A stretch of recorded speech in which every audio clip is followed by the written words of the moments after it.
For most of human history, Neptune has remained a faint, distant dot, invisible to the naked eye and hidden at the edge of our solar system. It's a world of fierce winds, freezing storms, and mysterious moons. But recently, the James Webb Space Telescope revealed something unexpected, a drastic temperature drop and strange auroras that scientists still cannot explain. For decades, Neptune has been one of the least explored worlds in our solar system. Even with powerful telescopes on Earth, its enormous distance, nearly 4.5 billion kilometers away, makes it extremely difficult to study. Only one spacecraft, Voyager 2, has ever visited it. In 1989, that probe gave humanity its first close-up view of Neptune, revealing a turbulent blue giant with colossal storms and supersonic winds. Voyager's flyby transformed our understanding of the planet. It captured a massive dark storm in Neptune's atmosphere, known as the Great Dark Spot, a swirling vortex roughly the size of Earth, moving westward at nearly 2,400 kilometers per hour. But after Voyager 2 left, Neptune faded back into obscurity. For years, scientists could only rely on distant glimpses from telescopes like Hubble, which continued to observe the planet's changing weather and shifting cloud patterns. Then came James Webb. When NASA launched the James Webb Space Telescope, astronomers knew it could see the universe in unprecedented detail. What they didn't expect was that Neptune, a world more than 30 times farther from the Sun than Earth, would suddenly come back to life under its gaze. In 2025, Webb captured a new series of infrared images showing Neptune like never before. Through its powerful near-infrared instruments, the telescope revealed the planet's rings shimmering faintly around its blue disk, the clearest view since Voyager 2. But Webb also detected something else, something scientists didn't anticipate. When comparing Webb's readings to previous measurements, researchers noticed that Neptune's upper atmosphere had cooled dramatically. In just 3 decades, its average temperature had dropped by more than 100 degrees Celsius, a change that no existing model could explain. At the same time, Webb detected bright, mid-latitude auroras glowing across the planet, energy signatures that appeared in places where auroras shouldn't normally exist. This combination, sudden atmospheric cooling and unexpected auroral activity, left astronomers puzzled. How could Neptune, a planet receiving barely 1,000th of the sunlight that Earth does, experience such rapid and complex changes? And what could cause auroras in areas far from the poles? Some researchers suggest that variations in solar activity could be responsible, while others point toward internal processes, heat escaping from deep within Neptune's mantle or magnetic field, shifts caused by unseen atmospheric dynamics. But as of now, no theory fully fits the data. What is certain is that Neptune remains far more active and far more mysterious than we ever imagined. And Webb's observations may be just the beginning of a new era in our understanding of this distant ice giant. Before the James Webb Space Telescope revealed Neptune's newest mysteries, this planet already had a remarkable story, one that began not with a telescope, but with mathematics. Unlike every other planet in our solar system, Neptune wasn't discovered simply by looking through a lens. It was predicted, calculated, and then confirmed. In the early 19th century, astronomers noticed something peculiar about Uranus, the outermost planet known at the time. Its orbit didn't quite match the predictions made by Newton's laws of motion. There were small but consistent deviations, gravitational tugs that couldn't be explained by the other known planets. It was as if something massive, unseen, was pulling on Uranus from the darkness beyond. A French mathematician named Urbain Le Verrier took on the challenge. By carefully analyzing Uranus's orbital irregularities, he calculated where this mysterious eighth planet should be. His predictions were so precise that when Johann Gottfried Galle turned his telescope toward the coordinates Leverrier provided, he found Neptune within a single night of searching, almost exactly where the mathematics had said it would be. It was September 23, 1846, the first time a planet was discovered not by chance, but by the power of theory. Just days later, Neptune's largest moon, Triton, was discovered by the British astronomer William Lassell. This world, frozen and faint, became one of the most intriguing objects in the outer solar system, but it would be more than a century before humanity would see it up close. For generations after its discovery, Neptune remained an enigma. Its vast distance from the Sun, around 30 astronomical units, or 4.5 billion kilometers, made detailed observations almost impossible. Even the best ground-based telescopes could only make out its hazy blue disk. Astronomers knew it had an atmosphere rich in hydrogen, helium, and methane, which gave the planet its distinct color, but little else was clear. That changed in 1989, when Voyager 2, the only spacecraft ever to visit Neptune, arrived after a 12-year journey through the outer solar system. The probe's flyby revealed a dynamic, active world. It showed massive storm systems, bright methane clouds, and unexpectedly high wind speeds, some reaching more than 2,000 kilometers per hour. Voyager also confirmed that Neptune possessed faint, dusty rings and a surprising number of moons, several previously unknown. Among its discoveries was the Great Dark Spot, a colossal storm nearly the size of Earth, swirling violently in Neptune's southern hemisphere. Like Jupiter's Great Red Spot, it was a long-lived anticyclone, a high-pressure system capable of lasting for years. Voyager's cameras also captured smaller storms and strange high-altitude clouds racing around the planet's equator. Yet, as impressive as these findings were, they only deepen the mystery. How could a planet so far from the Sun, receiving less than 1,000th of Earth's sunlight, sustain such dynamic weather? And where did all that internal energy come from? Voyager's data hinted at the answer. Neptune emits more heat than it receives from the Sun. Something within the planet's interior is radiating energy outward, possibly residual heat from its formation or slow gravitational compression deep within its mantle. This internal heat may explain its violent storms, and it could even be linked to the strange temperature fluctuations now being recorded by James Webb today. In many ways, Voyager 2 opened the first chapter of Neptune's story, and James Webb may be writing the next. Together, they reveal a planet both ancient and alive, shaped by forces we still struggle to understand.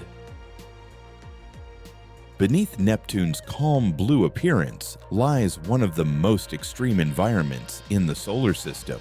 Although it is often called an ice giant, Neptune isn't a frozen world of solid ice. Instead, it's a complex planet made of layers, each one stranger and more dynamic than the last. Neptune's outermost layer is its atmosphere, a deep, turbulent envelope of hydrogen, helium, and methane. That methane is what gives Neptune its distinctive blue color, absorbing red light and scattering blue wavelengths back toward space. But despite its beautiful hue, this atmosphere is anything but peaceful. Winds on Neptune can reach speeds exceeding 2,000 kilometers per hour, faster than the speed of sound on Earth, making them the strongest sustained winds ever recorded in the solar system. Voyager 2 revealed that these winds blow in both directions, eastward near the equator and westward near the poles. This complex circulation pattern likely forms from powerful convection currents driven by the planet's internal heat. Unlike Uranus, which radiates almost no extra energy, Neptune emits roughly twice as much energy as it receives from the Sun. That internal heat seems to rise from deep within the planet, fueling its violent storms and enormous temperature contrasts. Beneath the atmosphere lies a vast mantle, not of rock, but of a superheated mixture of water, ammonia, and methane ices. Under extreme pressure, these ices behave more like a dense fluid than a solid. Temperatures in this layer may reach thousands of degrees Celsius, while the pressure climbs to millions of times that at Earth's surface. Some scientists even believe that deep within this mantle, methane molecules could be compressed into carbon and form diamond rain, with solid diamond fragments sinking toward the core. At Neptune's heart lies a dense rocky core, roughly the size of Earth. This core is surrounded by layers of metallic water and exotic ices that conduct electricity, creating one of the most unusual magnetic fields in the solar system.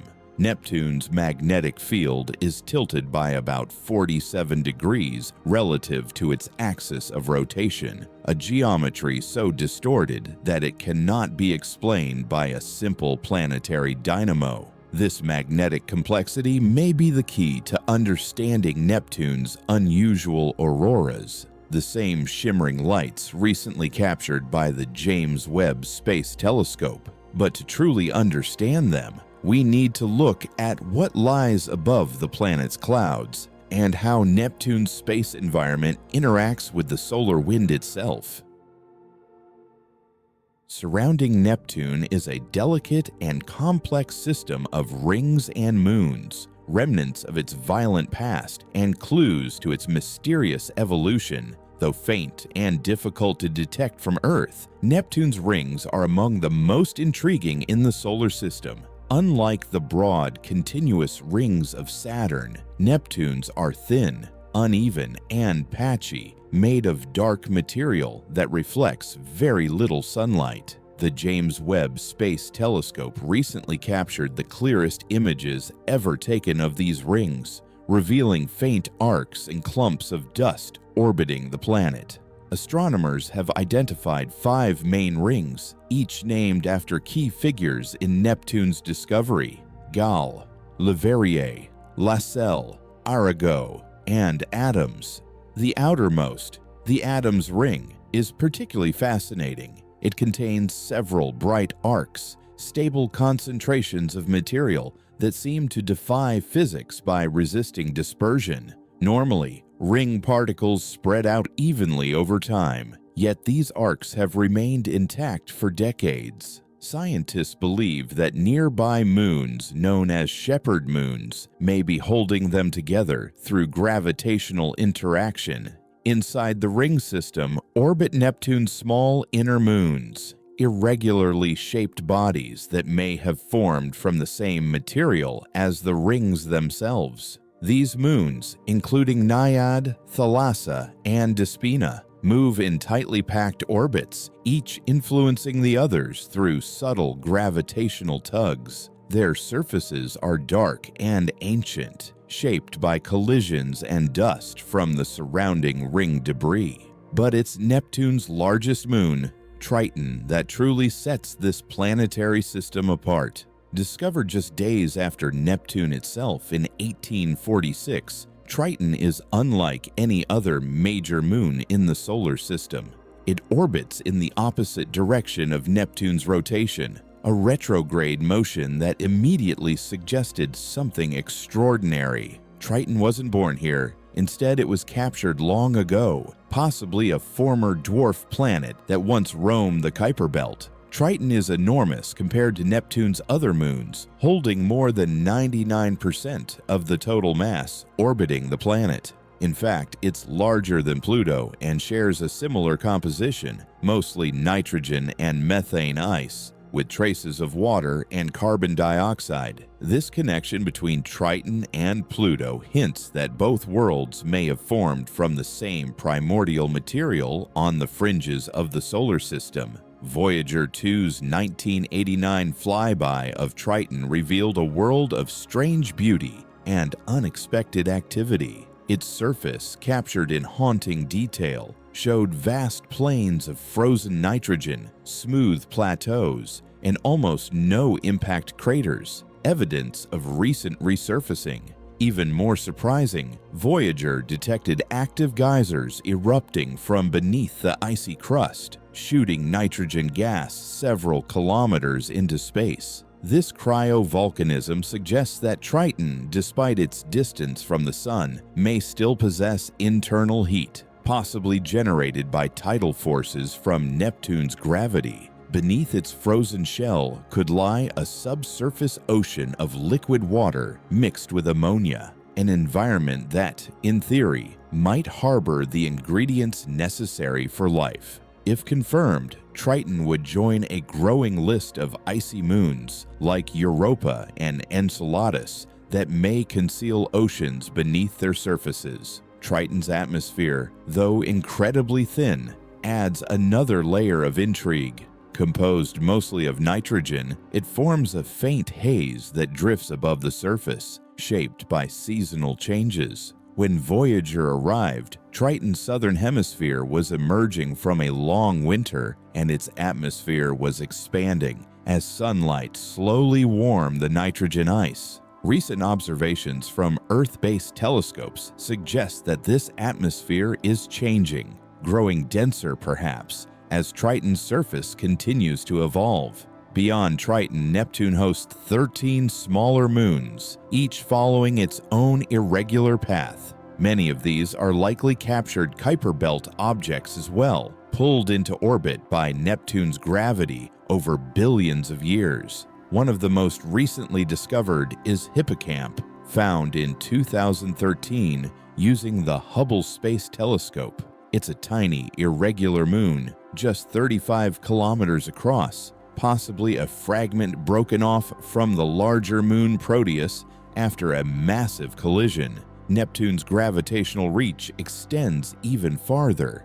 Objects like 2020 VN40, a trans-Neptunian body locked in a 10-to-1 resonance with Neptune, demonstrate the planet's influence well beyond its immediate system. This intricate gravitational dance helps shape the outer solar system itself, guiding countless icy bodies in orbits that stretch for thousands of years. Together, Neptune's rings and moons tell a story of chaos and capture, of worlds formed in the cold and sculpted by time. And perhaps none illustrate that story better than Triton, a world stolen from the Kuiper Belt, now circling the most mysterious planet we've ever known. Despite everything we've learned, Neptune remains the least explored of all the major planets. It stands at the edge of our solar system, a faint blue beacon orbiting 4.5 billion kilometers from the Sun. For more than 3 decades, no spacecraft has visited it. Voyager 2's brief encounter in 1989 was the first and last close look humanity has ever had. Since then, Neptune has been studied only from afar through the eyes of telescopes like Hubble, Keck, and now the James Webb Space Telescope. Each new generation of instruments reveals more complexity, shifting clouds, disappearing storms, and temperature variations that defy expectations. Yet, even Webb's stunning observations are limited. From nearly 5 billion kilometers away, the telescope can only observe what happens on Neptune's surface and upper atmosphere. To truly understand what drives this planet's bizarre weather and magnetic chaos, we'll need to return up close. NASA has long considered a mission to the ice giants, but priorities and budgets have delayed those plans for decades. Among the concepts proposed, one of the most promising was Triton, a mission designed to fly past Neptune's moon Triton to study its active geology and potential subsurface ocean. However, Triton was not selected for launch, leaving Neptune once again waiting in silence. Now, attention is turning to the 2030s. China has announced a proposal for a Neptune orbiter and probe that could be launched as early as 2033. If successful, it would become the first spacecraft to orbit Neptune and study its moons, atmosphere, and magnetic field in detail. Such a mission could finally answer long-standing questions. Why is Neptune's atmosphere cooling so rapidly? What drives its supersonic winds? And could Triton's hidden ocean contain the chemistry for life? For scientists, the answers lie beyond theory. They await data. And for humanity, Neptune represents the final frontier of our planetary exploration. It is the last major world we have yet to truly visit. Every other planet, even Pluto, has been studied up close. Neptune remains the frontier's edge, both literally and symbolically. Standing at this boundary, we are reminded how little we still know about our own solar system. Neptune's strange storms, tilted magnetic field, and mysterious heat all point to physics we don't yet fully understand. It challenges our models of planetary formation and atmospheric dynamics, and it may even hold clues to worlds beyond, orbiting distant stars. For now, Webb continues to watch from afar, capturing fleeting glimmers of light from the farthest reaches of our sun's domain. And each new image reminds us that the story of Neptune, the final planet, is far from over. It is a story still unfolding, written in ice and light at the cold edge of creation. If you enjoyed this journey to the edge of the solar system, imagine what discoveries still await beyond Neptune. Do you think we'll see a new mission to this frozen world within our lifetime? Share your thoughts in the comments below, and don't forget to like the video, subscribe, and join us for the next voyage across the cosmos, because out there, even the coldest worlds have stories waiting to be told.